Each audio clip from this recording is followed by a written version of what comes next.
नमस्कार, आप देख रहे हैं प्रदेश का सबसे भरोसेमंद news channel India news Rajasthan. आपके साथ मैं अभिषेक पांडे। आप सभी का स्वागत है हमारी खास पेशकश बड़ी बहस में, जहां पर आज विधानसभा में बजट बहस के जवाब में मुख्यमंत्री अशोक गहलोत ने प्रदेश में 1 लाख नई भर्तियों की घोषणा की है। ये भर्तियां पहले से घोषित भर्तियों से अलग होंगी। उन्होंने कहा है कि सभी विभागों के खाली पद भरने के लिए ये भर्तियां होंगी। सीएम गहलोत ने चुनावी साल में किसानों की वीसीआर भरने की शिकायतों का समाधान करने के लिए स्वैच्छिक भार वृद्धि योजना की घोषणा की है। इस योजना के तहत किसानों को लोड की घोषणा खुद करने पर पेनल्टी नहीं लगेगी और वीसीआर नहीं भरी जाएगी। सदन में बोलते हुए मुख्यमंत्री अशोक गहलोत ने कहा कि जब विधायकों और सांसदों की सैलरी मनमर्जी से बढ़ सकती है तो सरकारी कर्मचारियों को भगवान भरोसे नहीं छोड़ सकते हैं, उन्हें भी पेंशन का हक है। सीएम गहलोत ने केंद्र सरकार को घेरते हुए कहा है कि राजस्थान के बजट में 21,000 करोड़ की कटौती की गई है। राज्य सरकार के लिए इतनी बड़ी रकम मायने रखती है। गहलोत ने कहा है कि हर क्षेत्र में भारत सरकार ने कटौती की है। उन्होंने कहा है कि सीमा क्षेत्र विकास कार्यक्रम में मोदी सरकार ने 71% की कटौती की है, तो वहीं स्वच्छ भारत मिशन में 30% और राष्ट्रीय कृषि मिशन में 32% की कटौती की गई है। इनके नए इनकम टैक्स के स्लैब ने सभी को भ्रमित किया है। सीएम गहलोत ने कहा है कि इतनी बड़ी कटौती के बावजूद कोई सांसद नहीं बोला है। उन्होंने कहा कि 25 सांसद हैं राजस्थान के, किसी सांसद ने राजस्थान के हितों की पैरवी नहीं की है। जब ऐसे हालात बनते हैं तो राज्य में सांसदों की ड्यूटी बनती है कि वह आवाज उठाए। सीएम गहलोत ने बीजेपी नेताओं पर तंज कसते हुए कहा है कि यह राज क्या है कि डीआरसीपी को रोका जा रहा है। इससे पहले बीजेपी प्रदेश अध्यक्ष सतीश पूनिया ने राज्य सरकार को घेरते हुए कहा कि गैंगरेप और गैंगवार प्रदेश में बड़े कलंक हैं। इस पर सीकर की उस बेटी को कैसे भूल सकते हैं जो अपने मृत पिता के सिर को उठाए हुए बिलख रही थी। बदमाशों ने उसे गोली मार दी थी। पूनिया ने कहा कि तबादला उद्योग बदनाम हो चुका है। तबादलों की राजनीति ने राजस्थान की राजनीति को बदनाम किया है। पूनिया ने कहा है कि राजस्थान की सरकार शुरू से ही अंतर विरोध में घिरी हुई रही है। राजभवन में मुख्यमंत्री की घोषणा के बाद दूसरे सीएम के नारे लगते हुए देखे, बाद में कमरों में झगड़े हुए, 52 दिन सरकार बाड़े में बंद रही। इन सब की परिणति के बाद में इस्तीफों के रूप में सामने आई। कांग्रेस ने 4 साल से राजस्थान को राजनीतिक अस्थिरता में डाला है। और पुनिया ने कहा है कि उच्च शिक्षा के हालात किसी से छिपे नहीं है। कॉलेज खोलने की घोषणा कर दी, लेकिन ना भवन है और ना ही फैकल्टी। गौरतलब है कि राज्यपाल के अभिभाषण और बजट बहस पर मुख्यमंत्री से ठीक पहले नेता प्रतिपक्ष का भाषण होता है, लेकिन कटारिया के असम का राज्यपाल मनोनीत होने के कारण पुनिया ने इस बहस में जवाब दिया। और इन सब के बीच सवाल यहां पर उठते हैं कि कांग्रेस और बीजेपी किसके दावों में कितना दम है, कौन कितना सही है। क्या वाकई में केंद्र की बीजेपी सरकार राज्य की कांग्रेस सरकार के साथ भेदभाव कर रही है? आखिर जनता का सच्चा साथी कौन है? इसके अलावा और भी कई सवाल है जिनके इर्द गिर्द आज की हमारी चर्चा जो है केंद्रित रहेगी। और चर्चा में हमारे साथ जयपुर स्टूडियो से कुछ खास मेहमान जुड़ेंगे, उनके साथ हम चर्चा आगे बढ़ाएंगे। लेकिन लगातार जिस तरीके से ये बयानबाजियां जो है देखने को मिली हैं, ये कहीं ना कहीं तमाम दावे करती हुई नजर आ रही हैं।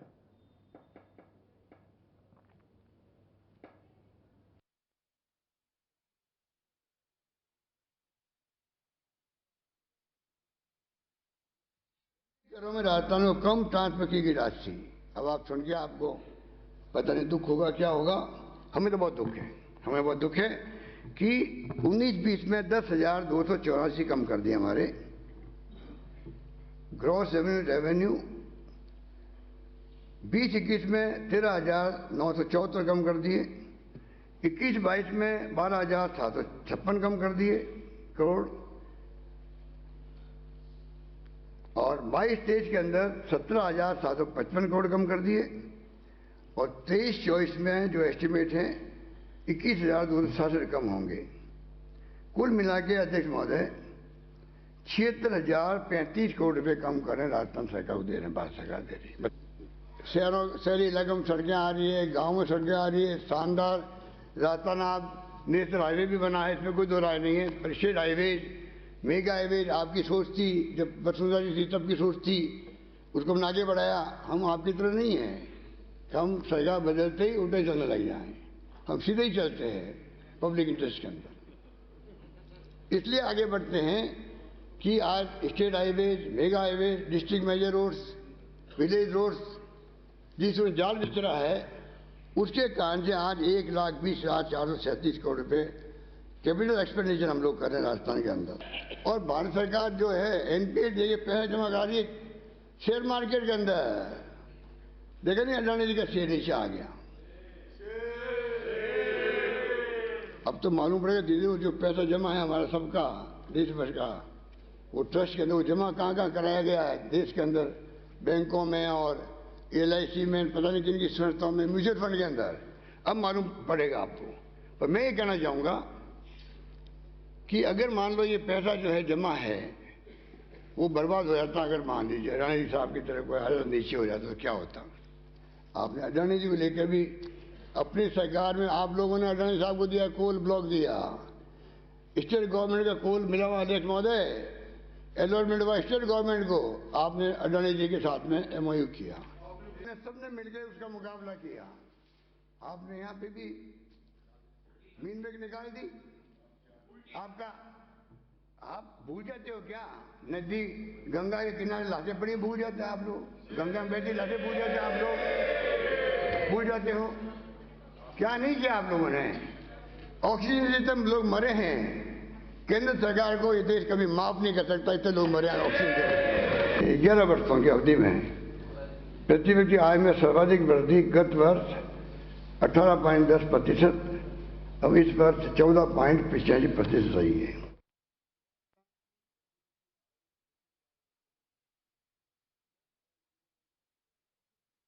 को लेकर तमाम बातें कही गई हैं। विपक्ष को भी घेरते हुए नजर आए CM अशोक गहलोत। जिस तरीके से लगातार सरकार की ओर से तमाम योजनाएं चलाई जा रही हैं, इनको लेकर काम किया जा रहा है, इन बिंदुओं पर CM अशोक गहलोत ने विपक्ष पर करारा जवाब जो है दिया है और विपक्ष पर करारा हमला भी किया है। साथ ही साथ आपको बता दें कि CM अशोक गहलोत की ओर से केंद्र सरकार पर दोहरा व्यवहार करने का भी आरोप लगाया है। उन्होंने कहा है कि केंद्र सरकार राजस्थान के साथ दोहरा व्यवहार कर रही है। तो लगातार प्रदेश में बीजेपी और कांग्रेस आमने सामने है, जहां एक और बीजेपी की ओर से लगातार कांग्रेस पर तमाम आरोप लगाए जा रहे हैं और कहा जा रहा है कि सरकार सही प्रकार से काम नहीं कर रही है, सरकार ने राजस्थान की जनता के साथ छल किया है। ऐसे तमाम आरोप जो है वो भारतीय जनता पार्टी की ओर से लगाए जा रहे हैं। तो वहीं दूसरी ओर लगातार जो ये आरोप लग रहे हैं, इस बीच जनता किस तरीके से इन आरोपों को देख रही है, किस तरीके से जनता जो है वो बीजेपी कांग्रेस को देख रही है, ये अपने आप में एक दिलचस्प पहलू है।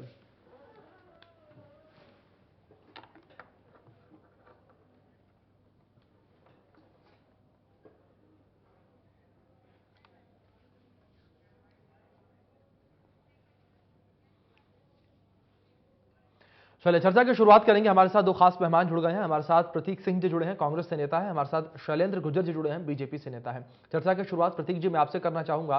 जिस तरीके से बार बार प्रतीक जी जो आरोप लगते हैं आप लोगों की ओर से भारतीय जनता पार्टी पर, केंद्र शासन पर, कि दोहरा व्यवहार किया जाता है, किस तरीके से दोहरा व्यवहार हो रहा है? क्योंकि अगर हम पिछले कुछ रिकॉर्ड्स को देखें या फिर हम अगर जो भारतीय जनता पार्टी के तमाम नेता हैं, केंद्रीय मंत्री हैं, सांसद हैं, उन्हें सुने तो उनकी ओर से लगातार ये कहा जाता है कि राजस्थान के हक की जो भी चीजें होती हैं केंद्र की ओर से समय पर राजस्थान को मिलती हैं, जो भी उसकी नियमावली है उसके अनुसार चीजें आप लोगों तक मुहैया करवाई जाती हैं। लेकिन इसके बावजूद आप लोगों की ओर से इस तरीके से आरोप लगाए जाते हैं।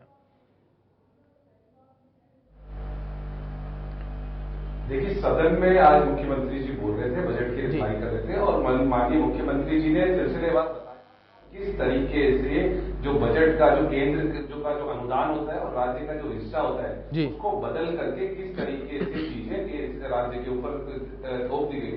जैसे राष्ट्रीय खाद्य मिशन के अंदर पहले सेंटर का जो हमारे टाइम में जब कांग्रेस की सरकार थी केंद्र में, तो 100% उसका व्यय केंद्र सरकार करती थी, 0 करती थी राज्य सरकार। अब उसको बदल करके 40-60 कर दिया। इसी तरह राष्ट्रीय कृषि विकास योजना की बात करेंगे, 100 0 था, अब 40-60 कर दिया। बाल विकास योजना, ऐसे बहुत सारी योजनाएं। और दूसरी आज एक बात जो की है, जो 2017 के अंदर वसुंधरा राजे की सरकार लेकर के आई थी, ERCP जो ईस्टर्न राजस्थान कैनाल प्रोजेक्ट है, वो वसुंधरा जी की सरकार ने प्रपोज किया था।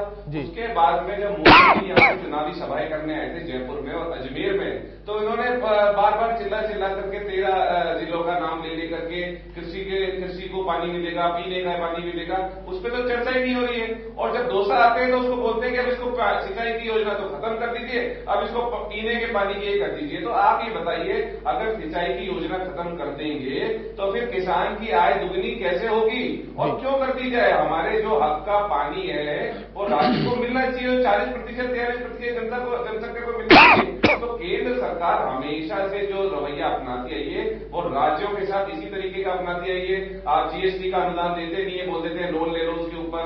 आप अपने जितने सारे और अलग अलग जो केंद्र जो स्कीम चलाती है उसके अंदर आपने कटौती कर दी, उसके बाद में राष्ट्रीय परियोजना घोषित नहीं कर रहे। फिर भी आप देखिए राजस्थान की जो ग्रोथ है, जो जीडीपी ग्रोथ है वो 11% है, और जबकि हिंदुस्तान की जो जीडीपी ग्रोथ है वो 7.5-8% है। तो राजस्थान तो प्रगति पथ पे आगे बढ़ चुका है।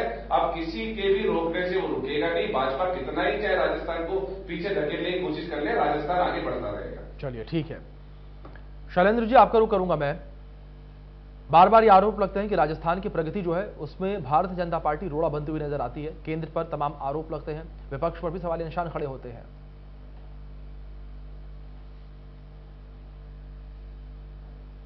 आप देखिए, मैं आपको बता देना चाहता हूं जी कि केंद्र की जितनी भी योजनाएं हैं उन योजनाओं का क्रियान्वयन राजस्थान में 10 से 20% भी नहीं हो रहा है। जैसे आपने देखा होगा जल जीवन मिशन में केंद्र ने 27,000 करोड़ रुपए दिए राज्य सरकार को, वो मात्र 10% 2700 करोड़ रुपए खर्च कर पाए। आप देखिए टारगेट जो दिया गया था 1 करोड़ 5 लाख गांवों तक पहुंचना था, इनको घरों तक नल से शुद्ध जल पहुंचाना था, ये सिर्फ 30% क्रियान्वयन कर पाए और 32 लाख घरों तक पहुंच पाए। तो और आप देखिए जनता क्लिनिक की बात करते हैं, जनता क्लिनिक 147 केंद्र ने फंड दिया, वो फंड इनके पास पड़ा हुआ है, ये मात्र 30 से भी अधिक जनता क्लिनिक नहीं खोल पाए। जितने भी फंड केंद्र से जो फंड आते हैं उसका यूटिलाइज राजस्थान सरकार नहीं कर पा रही है। गहलोत सरकार 10 से 20% ही खर्च कर पा रही है। आप देखिए, और दूसरी तरफ ये बात बोलते हैं कि आप इसमें कटौती कर रहे हैं। आप देखिए जैसे जैसे जिस भी मद में विकास होता जाता है, जिस भी क्षेत्र में विकास होता जाता है, उसमें फिर भार कम करना पड़ता है केंद्र सरकार को, और राज्य सरकार और केंद्र का जो रेशियो है उसको भी कम करना पड़ता है। अब आप देखिए जो योजनाएं चल रही हैं, केंद्र की आवास योजना देख लीजिए, प्रधानमंत्री ग्रामीण आवास योजना, उसको भी ये यहां तक पूरी तरह से फलीभूत नहीं कर पाए, पूरी तरह से फर्जीवाड़ा है। आपने पेपर में भी पढ़ा होगा किस तरह से फर्जीवाड़ा निकल रहा है और किसको अलॉट कर दी गई कोई पता नहीं है। तो निश्चित तौर पर आप देखिए कांग्रेस की सरकार सिर्फ घोषणा करती है, गहलोत सरकार, और केंद्र को कटघरे में खड़ा करने की कोशिश करती है। मैं मेरे साथी को याद दिला देना चाहता हूं कि आपने 4 साल में 2729 घोषणाएं की थी, उनमें से आप 50% घोषणाएं भी पूरी नहीं कर पाए और धरातल पर नहीं आ पाई है। पिछले साल बजट में आपने 1000 घोषणाएं की थी, जिनमें से 330 घोषणाएं भी धरातल पर नहीं आ पाई है। आप बात करते हो कि हम बहुत अच्छा काम कर रहे हैं। आप देखिए, आप किसी भी चीज को उठा के देख लीजिए, युवा वर्ग की बात करने का कहते थे कि ये बजट जो है 3 महीने से प्रचारित किया जा रहा था कि युवाओं के लिए समर्पित होगा। आज युवा आंदोलन कर रहे हैं इस बजट के खिलाफ कि युवाओं को उसमें कुछ नहीं दिया। जो ये चुनावी घोषणा पत्र में कहते थे कि हम बेरोजगारी भत्ता देंगे, वो दिया नहीं, रोजगार ये दे नहीं पाए। आए दिन आप देखिए युवा वर्ग जो है पेपर लीक के कारण परेशान हो रहा है, हैरान हो रहा है, कुंठित होता जा रहा है, और इतने मानसिक अवसाद में आ गया है कि इनके शासनकाल में पेपर लीक के कारण कई विद्यार्थियों ने आत्महत्या करने तक को मजबूर हो चुके हैं। और यह स्थिति राजस्थान में, ये कहते हैं हम दे रहे हैं, अरे आप उनको रोजगार नहीं दे पाए, आप उनको नौकरियां नहीं दे पाए, अनुबंध पे जो लगाए थे आपने व्यक्तियों को, उनको भी आप रेगुलराइज नहीं कर पाए। आपने एक कानून बना दिया, उसके तहत सिर्फ 50,000 60,000 लोगों को फायदा हो रहा है, तो कानून भी आप गलत दिया है। तो आप देखिए, कृषि पे बात कर लीजिए, चाहे कृषक वर्ग की बात कर लीजिए, कृषक वर्ग के लिए कहते थे कि हम बिजली भरपूर देंगे, ये बिजली 6 से 8 घंटे देने का वादा करके आए थे, 2 से 3 घंटे नहीं दी। इन्होंने कहा था जब ये आए थे कि हम पूरा संपूर्ण कर्जा माफ करेंगे किसान का, आज मतलब शैलेंद्र जी आपकी बातों का कुल निचोड़ यहाँ पर निकाला जाए तो जाहिर तौर पर कमियां जो है हर क्षेत्र में देखने को मिल रही है, कमियां हर क्षेत्र में देखने को मिल रही है। शैलेंद्र जी आपकी बातों को समझ रहा हूं, ठीक है शैलेंद्र जी, ठीक है, मैं जवाब देते हैं आंदोलन कर्मचारी आंदोलन कर रहे हैं। आप देखिए कर्मचारियों ने कह दिया ठीक है शैलेंद्र जी, पूरा निराशापूर्ण है। शैलेंद्र जी आपको आवाज मिल रही है मेरी? ठीक है, आप प्रतीक जी का रुख कर लेते हैं एक बार। प्रतीक जी, जिस तरीके से लगातार यहां पर विसंगतियां जो है देखने को मिल रही हैं, लगातार ये कहा जा रहा है कि जो वादे किए गए हैं वो वादे पूरे नहीं किए गए हैं, वहीं दूसरी ओर जो नया बजट पेश किया गया है उस बजट को लेकर भी ये कहा जा रहा है कि 4 साल में जो योजनाएं सरकार नहीं चला पाई वो योजनाएं सरकार 7 से 8 महीनों में किस तरीके से करेगी, क्योंकि इसको लेकर क्या कुछ रोड मैप है, ये बड़ा सवाल खड़ा हो रहा है। देखिए, मैं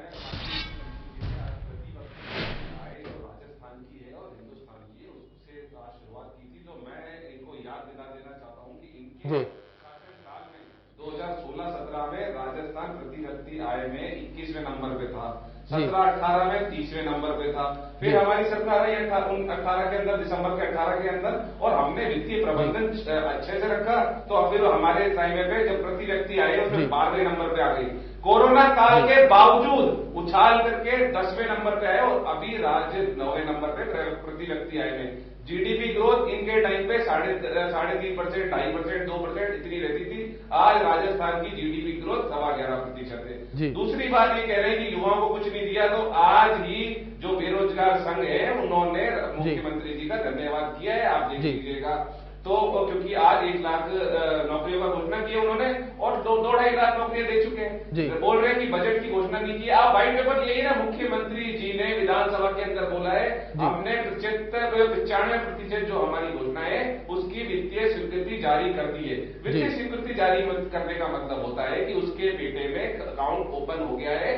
अब वो कोई सी भी सरकार आ जाए वो इम्प्लीमेंटेशन होकर के रहेगा। और अगर किसी को शक है तो व्हाइट पेपर लेके आ जाए विधानसभा के अंदर, विधानसभा में पता लग जाएगा। दूसरी ये बात ये कर रहे थे जो प्रधानमंत्री जो आवास योजना है, तो प्रधानमंत्री आवास योजना की बात की तो हमें 2 दिन पहले उत्तर प्रदेश में देखने को मिल गई, जो बेचारे गरीब व्यक्ति झोपड़ी बना करके रहने को मजबूर थे और उसके बाद में उनकी झोपड़ी को आग लगा करके उनको मार दिया। तो ये बात की तो प्रधानमंत्री आवास योजना की थी। जो नल से जल की बात कर रहे थे, आप देखिए राजस्थान जो पॉपुलेशन में वो 7वें नंबर पे और जो एरिया है वो पहले नंबर पे। तो एरिया जो डिस्टेंस है एक घर से दूसरे घर का वो राजस्थान में बहुत ज्यादा है।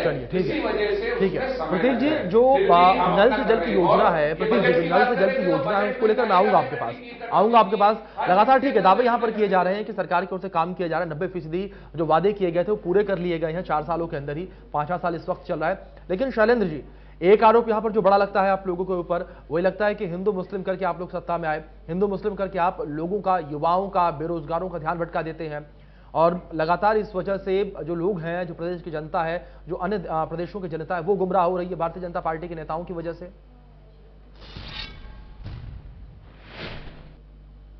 आप देखिए बिल्कुल गलत आप कह रहे हैं। अगर मैं आपको आंकड़े बताऊंगा तो राजस्थान में तुष्टीकरण की नीति सर्वप्रथम रही है। आप देखिए पीएफआई जिसको बैन किया केंद्र की नरेंद्र मोदी जी सरकार ने, उसको अगर छूट दी थी तो आप देखिए वो गहलोत सरकार ने दी थी। उनको तो आपने जो आंदोलन करने के लिए, प्रदर्शन करने के लिए छूट दे रखी थी, आपने उनको परमिशन दी। आप देखिए सभा करने के लिए, और हिंदू त्योहारों पर आप 144 धाराएं लगा देते हो। आप कहते हो कि ईद पे और जो इनके त्योहार हैं मुस्लिम धर्म के, उन पर कटौती नहीं होनी चाहिए बिजली की। तो ये तुष्टीकरण की नीति कौन खेल रहा है? और सबसे ज्यादा सांप्रदायिक दंगे अगर हुए तो राजस्थान में हुए, गहलोत सरकार में, चाहे करौली का दंगा हो, जोधपुर का दंगा हो, गंगापुर का हो, चाहे चित्तौड़ का हो, उदयपुर का हो, मैं आपको बता सकता हूं।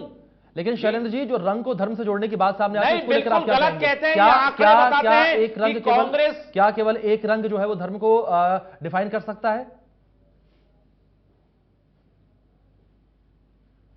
देखिए मैंने आपको बताया, राजस्थान में गहलोत सरकार ने तुष्टीकरण की बेहंत्या पार कर दी थी। इन्होंने ऐसे आदेश निकाले जो इनको वापस लेने पड़े गहलोत सरकार को। इन्होंने बिजली के लिए आदेश निकाल दिए कि अमुक समुदाय के लिए बिजली। अच्छा, ये बता दीजिए शैलेंद्र जी, ये बता दीजिए, मध्य प्रदेश में आपके गृह मंत्री नरोत्तम मिश्रा ने जो भगवा रंग को लेकर बयान दिया था, उसको लेकर आप क्या कहेंगे? आप कह रहे हैं कि धर्म को लेकर राजनीति आप लोग नहीं करते हैं, लेकिन बयान सबसे पहले वो बयान किस संदर्भ में दिया गया था वो देखने की बात है। और मैं यहां आपको बता देना चाहता हूं, जो ये कह रहे थे ना घोषणाएं, बजट की घोषणाएं, आप देखिए बजट, पहला जो बजट इन्होंने घोषणा की थी मुख्यमंत्री अशोक गहलोत जी ने, वो आज तक पूरी नहीं हुई। मैं पूछना चाहता हूं मेरे साथी से, कहां गए वो विकास पथ जो आप कहते थे हर ग्राम पंचायत में बनेंगे, कहां गए? आप बताइए। नंदी गौशालाएं हमारी जो आप कहते थे हर ग्राम पंचायत में बनेगी, कहां गए? जनता क्लिनिक कहां गई? हमारी महिलाओं की सुरक्षा, उनको खुश करने के लिए आप 1,33,00,000 जो मोबाइल का आपने सपना संजोया था, उससे महिलाओं का भविष्य नहीं सुधर सकता, उनको आप सुरक्षा नहीं दे सकते। आप कहां गए? आप बता रहे थे बेरोजगारी में राजस्थान पहले और दूसरे नंबर पर रहता है। केंद्र में 7% बेरोजगारी दर है, राजस्थान में 28.3% बेरोजगारी दर है, जो युवाओं के दर्द को बताती है। पेपर लीक माफिया यहां पनप चुका है, उसका संरक्षण दिया है, राजनीतिक संरक्षण, जो कि माध्यमिक शिक्षा बोर्ड के जो अध्यक्ष थे जारोली, वो खुद बोलते हैं कि इसमें राजनीतिक संरक्षण है, माफियाओं को पनपाने का राज गहलोत सरकार ने किया है, पेपर लीक जो हो रहे हैं उसको कंट्रोल नहीं कर पाई है, अपराध सबसे ज्यादा राजस्थान में हो चुके हैं। आपने देखा होगा भ्रष्टाचार में राजस्थान पहले नंबर पर आ गया है। ये ठीक है, जवाब ले लेते हैं प्रतीक जी से। ठीक है शैलेंद्र जी, प्रतीक जी से जवाब लेते हैं एक बार। ठीक है, समय है, अभी समय है शैलेंद्र जी, अभी समय है, फिर आऊंगा। ठीक है शैलेंद्र जी, अभी काफी समय है, काफी समय है, एक बार प्रतीक जी को सुन लेते हैं। दरों का क्या हुआ, सुन लीजिए उन्हें भी कुछ कह रहे हैं वो। 9 बार बिजली की दरें बढ़ाई, सबसे ज्यादा महंगी अगर कहीं है तो बिजली राजस्थान में, पेट्रोल डीजल कहीं राजस्थान में सबसे ज्यादा है। ठीक है शैलेंद्र जी, एक बार सुन लीजिए, प्रतीक जी भी कुछ कहने का प्रयास कर रहे हैं। ठीक है, समय काफी है। प्रतीक जी,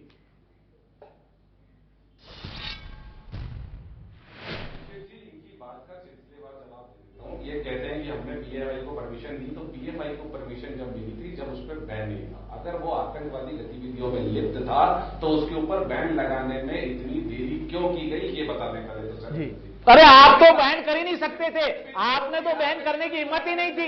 आपने पीएफआई के पूरा चिट्टे हैं 10-15 साल सुन लीजिए शैलेंद्र जी, सुन लीजिए पहले। आप बैन करने की शैलेंद्र हिम्मत पाते थे क्या?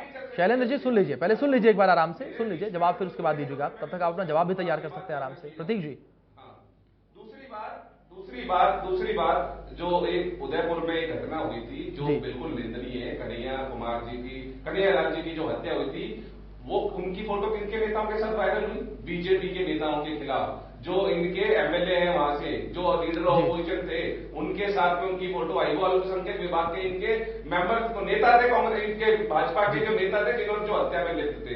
तीसरी बात ये करें बिजली के आदेशों की, तो ये झूठ बोल जाते हैं। वो ईद पे भी वो आदेश आए थे और वो दिवाली में भी आदेश आए थे कि बिजली की कटौती नहीं होनी चाहिए। वो कोई सा भी त्योहार होता है, किसी भी धर्म का होता है, किसी भी समुदाय का होता है, उसके लिए सरकार आदेश जारी करती है, चाहे जैनियों का त्योहार हो, चाहे मुस्लिम का त्योहार हो, चाहे हिंदुओं का त्योहार हो। ठीक है, चौथी बात ये कर रहे थे, मोबाइल घोषणा की कि हमने मोबाइल में घोषणा की और महिलाओं को मोबाइल भी दिए। वित्तीय स्वीकृति जारी कर दी गई है, इनकी जानकारी के लिए बता दूं मैं, वो वित्तीय स्वीकृति जारी है। वित्तीय स्वीकृति जारी करने का मतलब है उसके पेटे में पैसे इशू किए जा चुके हैं और वो जैसे ही मोबाइल अवेलेबल होंगे वो जो गृहिणियां हैं उनको मोबाइल मिल जाएंगे। पांचवी बात, ये नंदी गौशालों की बात कर रहे थे, इनके टाइम पे इन्होंने 5 साल के अंदर 143 करोड़ रुपए का अनुदान दिया गौशालाओं में, और हमारे 4 साल के कार्यकाल में हमने 2000 करोड़ रुपए का अनुदान दिया है। तो आप देखिए, जो गौ सेवक अपने आप को बोलते हैं, जो गो भक्त अपने आप को बोलते हैं, जो गाय के नाम पे राजनीति करते हैं, उनके राज्य में गायों की क्या हालत है? सिर्फ 143 करोड़ रुपए इच्छे हुए। और हम गायों के नाम पे राजनीति नहीं करते, क्योंकि गाय हमारी माता है और हमको माताओं के नाम पे राजनीति करना नहीं आता है। हमने 2000 करोड़ रुपए उनके लिए अनुदान का डिक्लेरेशन किया। तो हमारे और रही बात बाकी सारी, अगर हमने 4 साल में कोई काम नहीं किया होता तो 4 साल में इतने सारे उपचुनाव हुए, सारे उपचुनाव कांग्रेस पार्टी ने क्यों जीते? बीजेपी की तो जमानतें जब्त हो गई, चौथे नंबर पे चला गया, मतलब दूसरे में भी नहीं, कंटेस्टेंट भी नहीं थे, सामने टिके भी नहीं। जनता ने इनको बता दिया है कि कांग्रेस ने सुशासन दिया है राजस्थान में, और जनता ने हमेशा से सुशासन में मोहर लगाई है। और फिर 2023 में चुनाव होंगे, 156 से ज्यादा सीटें जीत करके कांग्रेस पार्टी की सरकार। चलिए ठीक है प्रतीक जी, काफी बड़ा दावा आपने किया है, लेकिन इस बीच शैलेंद्र जी जवाब आपसे यहां पर ईआरसीपी को लेकर भी लेना चाहेंगे। जिस तरीके से लगातार ईआरसीपी का मुद्दा प्रदेश में चर्चाओं का केंद्र रहा है पिछले अगर 2 सालों को हम लेकर अगर जिक्र करें तो लगातार ईआरसीपी का मुद्दा सबसे अहम मुद्दों में से एक रहा है। अगर सत्ता पक्ष को लेकर बात करें, सत्ता पक्ष ने लगातार ईआरसीपी का मुद्दा उठाया है। लगातार आरोप आप लोगों के ऊपर लगे हैं कि आप लोग नहीं चाहते कि ईआरसीपी जो परियोजना है वो पूरी हो, और ईआरसीपी के जरिए जो लाभ मिलना है प्रदेश के किसानों को, और जो दूर दराज के क्षेत्र हैं जहां पर पानी की कमी है, वो आप लोग नहीं चाहते हैं। किस तरीके से इसको लेकर आप लोग विपक्ष की भूमिका निभा रहे हैं शैलेंद्र जी? किस तरीके से आप सरकार तक इस मुद्दे को पहुंचा रहे हैं, और केंद्र सरकार की ओर से किस तरीके से ईआरसीपी को लेकर मदद की गुहार आप लोगों की ओर से लगाई जा रही है, और किस तरीके से मदद मिल रही है? शैलेंद्र जी देखिए, मैं आपको बता देना चाहता हूं, ईआरसीपी के मुद्दे पे मुख्यमंत्री अशोक गहलोत जी सिर्फ राजनीति कर रहे हैं और घृणित राजनीति कर रहे हैं। आप देखिए, ये भारतीय जनता पार्टी का परिकल्पना थी, भारतीय जनता पार्टी ने डीपीआर बना के भेजी, उस डीपीआर में कुछ कमियां हो सकती हैं, तो केंद्र सरकार यही कह रहा है कि अगर कोई भी राष्ट्रीय परियोजना घोषित की जाती है, उसके पैरामीटर्स हैं 9 में, जब आप उस त्रुटि को दूर कर देंगे, जो 75% पानी की डिपेंडेबिलिटी वाला डीपीआर संशोधित करके भेज देंगे, उसको तत्काल लागू कर दिया जाएगा। लेकिन मुख्यमंत्री अशोक गहलोत जी सिर्फ राजनीति करना चाहते हैं। अगर इनको इतनी ही चिंता थी 13 जिलों के लोगों के पानी की, तो आप बताइए, जब 2004 से 14 तक यूपीए की सरकार थी, कांग्रेस की केंद्र में सरकार थी, 2008 से 13 तक राजस्थान में कांग्रेस की सरकार थी, गहलोत ही थे उस समय भी मुख्यमंत्री, तब क्या इनको याद नहीं आई 13 जिलों के लोगों की? ये सिर्फ भारतीय जनता पार्टी है जो संवेदनशील है, लोगों को अच्छा, शैलेंद्र जी उस बात पर क्या कहेंगे? शैलेंद्र जी उस वाली बात पर क्या कहेंगे कि ये कहा जा रहा है कि भारतीय जनता पार्टी हजम नहीं कर पा रही है कि कांग्रेस सरकार राजनीति की और घोषणाएं के अलावा इन्होंने कुछ नहीं किया। नहीं, आप देखिए ना, ये आप अगर जो मानदंड है, कोई जल संसाधन परियोजना राष्ट्रीय परियोजना तभी घोषित हो सकती है। ये 1952 से नोटिफिकेशन चले आ रहे हैं, चाहे योजना आयोग हो, चाहे कृषि मंत्रालय हो, चाहे आप देखिए अब जो नीति आयोग है, इन सबके यही कहा है कि आपकी पैरामीटर्स है, उन पैरामीटर्स को पूरा करिए। और जो चंबल नदी है वो मध्य प्रदेश से निकलती है, तो अंतरराज्यीय विवाद भी है, तो आप एनओसी लेकर आइए। आप देखिए, जब मुख्यमंत्री अशोक गहलोत जी यहां राजस्थान में थे और इन्हीं की कांग्रेस पार्टी की सरकार के मध्य प्रदेश में थी, तब कमलनाथ जी ने एनओसी देने से मना कर दिया था। तो आप क्या कहेंगे? तो सिर्फ ये राजनीति कर रहे हैं, राजस्थान की जनता को गुमराह कर रहे हैं। इसके लिए राजस्थान की 13 जिलों की जनता जो है वो कांग्रेस पार्टी को माफ नहीं करेगी। मैं आपको बता देना चाहता हूं, सिर्फ ये काम करना नहीं चाहते, टेबल पे आना नहीं चाहते, संशोधित डीपीआर भेजना नहीं चाहते, एनओसी मध्य प्रदेश से लेना नहीं चाहते, और सिर्फ ये चाहते हैं कि इसको राष्ट्रीय परियोजना घोषित करें। जवाब देते हैं, ठीक है, प्रतीक जी जवाब देते हैं। प्रतीक जी, 16 राष्ट्रीय परियोजना चल रही है, शैलेंद्र जी ठीक है, सुनिए प्रतीक जी को सुनिए, आप देखिए प्रतीक जी को तो सुनिए, एक बार प्रतीक जी को भी सुनिए, क्या रहे हैं कांग्रेस के टाइम से नियम बने हुए हैं जिसको आज ये फॉलो करने से मना। ठीक है प्रतीक जी, जवाब इस पर भी चाहूंगा, आप भी कुछ कहने का प्रयास करें। लेकिन बात यहां पर यह भी है कि जिस तरीके से आप लोगों पर भी लगातार ये सवाल जो है उठे हैं कि सत्ता पक्ष की ओर से, यानी कि केंद्र सरकार को लेकर बात करें, उनकी ओर से भी बातचीत की टेबल सजाई गई, लेकिन कहा गया कि आप लोगों की ओर से कोई गया नहीं बातचीत करने के लिए। प्रदेश की जो तमाम बातें थी आरसीपी को लेकर, जो तमाम फाइलें थी, उनको लेकर आप लोग पहुंचे ही नहीं। तो बात तो यहां पर यह भी है कि जहां एक और बड़े बड़े मंचों से आप लोग इस बात का जिक्र कर रहे हैं कि ईआरसीपी को लेकर आप लोग तत्परता दिखा रहे हैं, आप चाहते हैं कि ईआरसीपी परियोजना जो है प्रदेश में पूरी हो, लेकिन वहीं दूसरी ओर जब बातचीत की टेबल सजती है तो उससे दूर हो जाते हैं आप लोग।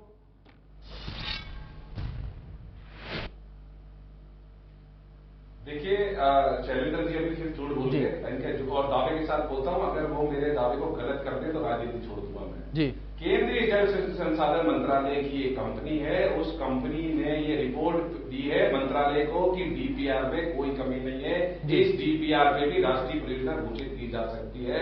अगर मुझे झूठा साबित कर दे, अरे तो बता दे, एक भी परियोजना बता दे भारत में। बिल्कुल, अभी मैं इनको चैलेंज कर रहा हूं, प्रतीक जी को, ये एक भी योजना बता दे राष्ट्रीय परियोजना जो 75% से कम डिपेंडेबिलिटी में बनी हो। जब आप मुझे चैलेंज कर रहे हो तो चैलेंज आप बताइए ना, झूठ क्यों बोल रहे हैं? आपको राजनीति, बिल्कुल झूठ बोल रहे हो। नहीं बताइए, एक भी योजना बता दीजिए, आप बता दीजिए एक भी राष्ट्रीय परियोजना 75% से कम पे बनी है, बताइए। शैलेंद्र जी सुन लीजिए, एक बार सुन लीजिए, ठीक है, एक एक करके बात रखें अपनी, एक एक करके अपनी बात रखें। शैलेंद्र जी सुन लीजिए अभी, ठीक है, अभी सुन लीजिए आप, एक बार सुन लीजिए, फिर इसके बाद आप अपना जवाब दीजिएगा। प्रतीक जी, नहीं, मैं तो उनसे पूछना चाहता हूं, एक परियोजना बता दें जो स्वीकृत हुई हो, बिना राष्ट्रीय परियोजना कोई स्वीकृत हुए, मानदंड के बिना, बताइए। ठीक है प्रतीक जी, मापदंड वाली बात फिर से आ गई सामने, बताइए ना, झूठ क्यों? बताइए ना, झूठ तो आप बोल रहे हो, बताओ ना, तो बताइए। ठीक है, शैलेंद्र जी सुन लीजिए ना पहले एक बार। शैलेंद्र जी, शैलेंद्र जी ठीक है, आप दोनों ने एक दूसरे को चैलेंज कर दिया है, ठीक है, चैलेंज कर दिया है, ठीक है, एक्सेप्ट भी कर रहे हैं चैलेंज वो। शैलेंद्र जी ठीक है, आप शांत रहे, एक बार आप शांत रहे, आपका चैलेंज एक्सेप्ट कर रहे हैं वो। प्रतीक जी, राजनीति करना, मुख्यमंत्री गहलोत जी घृणित राजनीति कर रहे हैं, बताइए ना।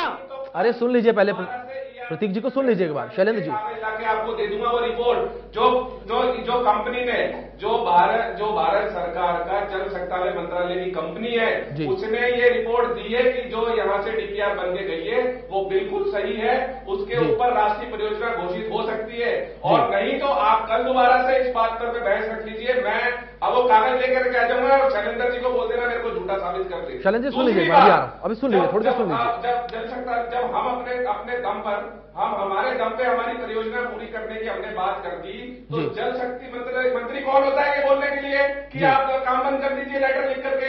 कौन होता है वो? उसके बाद में जब मोदी जी दौसा आए, मुख्यमंत्री जी ने वीडियो कॉन्फ्रेंसिंग के माध्यम से बोला कि आप ईआरसीपी को राष्ट्रीय परियोजना घोषित कर दीजिए, तो क्यों नहीं कर रहे? अच्छा, उसके अंदर डीपीआर गलत है, लेकिन उसको सिंचाई की हटा करके और पीने के पानी की परियोजना बनाई जा सकती है। बताइए कैसी डीपीआर है ये? तो आप ये बनाना नहीं चाहते हैं, सिर्फ किसान के साथ धोखा करना चाहते हैं। किसान की आय दुगनी जब होगी जब उसको फसल का उचित दाम मिलेगा और सिंचाई के लिए पानी मिलेगा। और ये 13 जिले के 43% किसानों को पानी मिलेगा इससे सिंचाई का। और मोदी जी आकर के झूठ बोलते हैं कि अब इसको आप पीने के पानी की योजना बना लीजिए। भाई क्यों बना लीजिए? जो उस एरिया में किसान है वो कहां जाएगा पानी के लिए? और पिछले बजट में 9,000 करोड़ रुपए का प्रावधान किया था, इशू किए थे ईआरसीपी के लिए, और इस बजट में 13,500 करोड़ रुपए का प्रावधान राज्य सरकार ने किया है। मुख्यमंत्री जी बोल चुके हैं राष्ट्रीय परियोजना बनाए या नहीं बनाए, राजस्थान सरकार उसको पूरा करके रहेगी। लेकिन आप अड़चन बस ये है कि राज्य का बजट सीमित होता है तो थोड़ा टाइम लग जाएगा बनने के अंदर। केंद्र अगर हमारी मदद कर देगा, राष्ट्रीय परियोजना घोषित कर देगा, तो थोड़ा जल्दी बन जाएगा और राजस्थान की जनता को जल्दी लाभ मिल जाएगा। चलिए ठीक है शैलेंद्र जी, लगातार यही आरोप आप लोगों पर लग रहे हैं कि फाइलें तैयार हैं, फाइलें दुरुस्त है, लेकिन उसके बावजूद आप लोग उसको नकार रहे हैं। मैंने आपको बताया, मैं इनसे पूछना चाहता हूं प्रतीक जी, अब सुनो ना, अब सुनो, अरे अब सुनो ना, कल क्या अभी बात करते हैं ना, अब नहीं सुनेंगे, अब नहीं सुनेंगे। ठीक है, दे देना मुझे, दे देना, एक एक अपनी बात रखते। ठीक है प्रतीक जी, शैलेंद्र जी, दोनों लोगों को मैं पूरा समय दे रहा हूं। ठीक है, मैं, मेरा क्वेश्चन क्या है ये तो सुन ले, मैं कांग्रेस के प्रवक्ता, मेरा क्वेश्चन तो सुन ले। ठीक है प्रतीक जी, सुन लीजिए ना एक बार। ठीक है, अरे आपका नॉलेज है नहीं प्रतीक जी, नॉलेज है नहीं, एक भी परियोजना बता दीजिए ना, एक भी नाम नहीं बता पाया परियोजना का। बताइए, राष्ट्रीय परियोजना घोषित हो गई हो बिना मानदंड के, कोई भी 50% पे योजना घोषित हो गई हो, ये प्रतीक जी बता नहीं पाए क्योंकि इनके पास कोई योजना नहीं है। सिर्फ ये राजनीति करना जानते हैं। बार बार आप देखिए, जब ये प्यास नहीं बुझाना चाहते 13 जिलों की, और ये जो बात कह गई है, ये जो बात कह रहे हैं कि कांग्रेस ने हमने बजट का प्रावधान कर दिया है, मैं इनसे पूछना चाहता हूं, घोषणाएं पूरी हुई नहीं, 5 आपको सामने गलत घोषित कर दो, डीपीआर रिपोर्ट को दो, और वही मंत्री उस मंत्रालय की रिपोर्ट को ला करके आपके सामने रख दूंगा। मैं तो इनसे एक ही प्रश्न पूछ रहा हूं। ठीक है शैलेंद्र जी, ठीक है आप आपको झगड़ने से काम नहीं चलेगा। ठीक है शैलेंद्र जी, प्रतीक जी, एक एक करके अपनी बात रखें, एक एक करके अपनी बात रखें, जो लोग सुन रहे हैं उन्हें समझ में आए कि किस मुद्दे पर बात हो रही है। बता नहीं सकते, चिल्लाने से कुछ नहीं होगा प्रतीक जी, चिल्लाने से फैक्ट्स बदल नहीं जाते। ठीक है चिल्लाने से प्रतीक जी पूरा समय दिया आपको, प्रतीक जी पूरा समय दिया आपको, पूरा समय दिया प्रतीक जी आपको। सुन लीजिए एक बार, सुन लीजिए शैलेंद्र जी को, सुन लीजिए एक बार, आपको बताना सुन लीजिए एक बार। आप देखिए, राजस्थान में 2022-23 में कर्जा था 5,16,000 करोड़ रुपए, जो अभी अनुमानित कर्जा ये बता रहे हैं 5,79,000, जो 6.5 लाख करोड़ रुपए पर कर्जा हो जाएगा। अरे ये 13,000 का प्रावधान करके सिर्फ राजस्थान की जनता को गुमराह करने का काम किया जा रहा है। सिर्फ पूरा राजस्थान की जनता देख रही है कि ये कुछ नहीं कर सकते।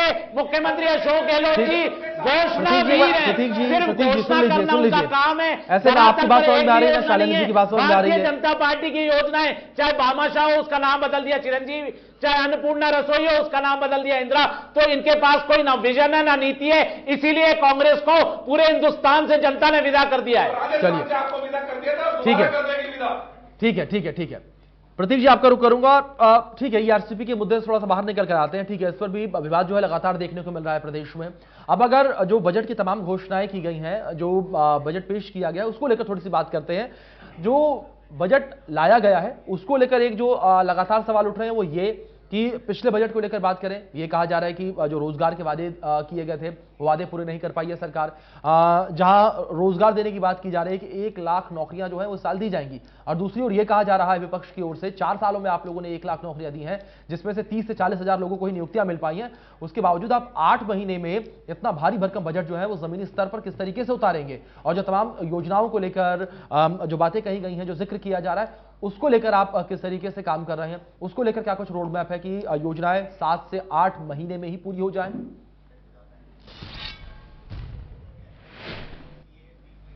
देखिए, अगर आप जो राज्य सरकार में नौकरी देने की बात करेंगे तो मुख्यमंत्री जी ने 3 फरवरी को पूरी रिपोर्ट उसके अंदर पटल पे रखी थी विधानसभा में। उन्होंने उसमें बोला है कि 1,42,000 लोगों को नौकरी दी जा चुकी है।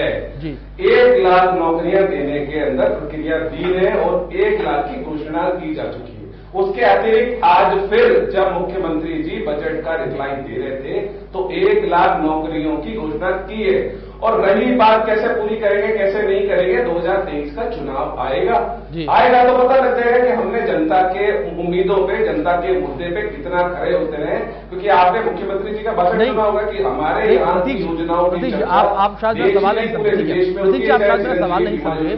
मैं क्वेश्चन मार्क क्रिएट नहीं कर रहा, मैं उसको लेकर क्वेश्चन मार्क क्रिएट नहीं कर रहा, बस मैं जानना चाहता हूं कि उसको लेकर रोड मैप क्या है सरकार के पास। जो जैसे विपक्ष आरोप लगाता है उसको आधार बनाया है मैंने। विपक्ष का कहना है कि 4 साल में आप उन कामों को पूरा नहीं कर पाए हैं जो दावे बजट में 1 साल के अंदर भी क्या, 1 साल से भी कम समय के अंदर 7 से 8 महीने के अंदर किए जाने की बात सामने कही जा रही है, क्योंकि कम समय में चुनाव है प्रदेश में, तो किस तरीके से किया जाएगा ये काम, इसको लेकर रोड मैप क्या, ये जानना चाहता हूं मैं।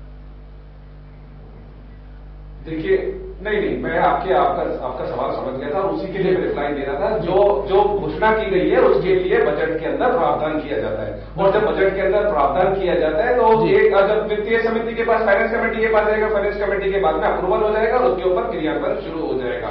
तो ये तो पूरा एक रोड मैप रहेगा। और हमारी योजनाओं की, मैं फिर कह रहा हूं, हमारी योजनाओं की सराहना देश में विदेशों में भी योजनाओं की सराहना हुई है। और हम तो चाहते हैं कि केंद्र सरकार भी ओपीएस लागू करे, केंद्र सरकार स्वास्थ्य का अधिकार दे, केंद्र सरकार चिरंजीवी बीमा योजना दे। 5 लाख रुपए का जो झुंझुना पकड़ा रखा है आयुष्मान में, उसके अंदर 30% लोग सिर्फ कवर है, राजस्थान के 90% लोग कवर है। आज मैं दावे के साथ आपके कैमरे में बोल रहा हूं कि राजस्थान में ऐसा कोई घर नहीं होगा जहां पे राजस्थान सरकार की जो नीतियां हैं उसका फायदा राजस्थान सरकार के किसी में घर में नहीं हो रहा हो। जैसे आज ये अखबार में भास्कर में छपा है कि जो हमने 100 यूनिट बिजली मुफ्त की है, उसके बाद में 1 अप्रैल से लगभग 1 करोड़ से ज्यादा परिवार के बिजली के बिल शून्य हो जाएंगे।